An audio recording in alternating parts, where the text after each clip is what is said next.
Ma'lum bir yoshdan keyin ayollarimizda ham, erkaklarimizda ham yuzimizda pastki qismini osilishi paydo bo'ladi.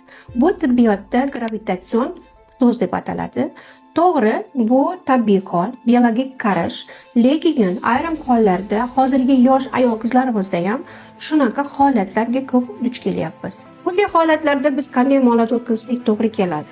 Biz fillerlar bilan bularni to'ldirib yoki ugullar chiqarib beradigan bo'lsak, bizning muolajamiz katta xato bo'ladi.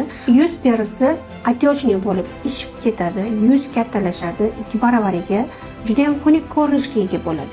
Biz shuning uchun eng to'g'ri muolaja botulotoksin muolajasi bilan biz mышцalarni toksinga o'tkazishimiz kerak.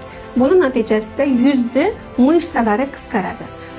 Yuz sekin-sekin ozadi. Agar bizning patenkamizda mana shu to'z joyida javoy paketlar ko'p bo'lsa, biz buni ugulni chiqaramizda fillerlar yordamida ko'tarishimiz bu noto'g'ri muolaja hisoblanadi. Katta xatoga yo'l qo'ygan bo'lamiz. Nima uchun? Chunki yuz juda ham kattalashib, xunuk holatga olib keladi. To'g'ri muolaja nima? To'g'ri muolaja bu botulotoksin. Botulotoksin yordamida biz mышцalarni shu toksinga o'tkazib olamiz. Undan keyin etapma-etap boshqa preparatlar yordamida muolaja o'tkazsak bo'ladi. Bizda reklama emas, natija kuchli.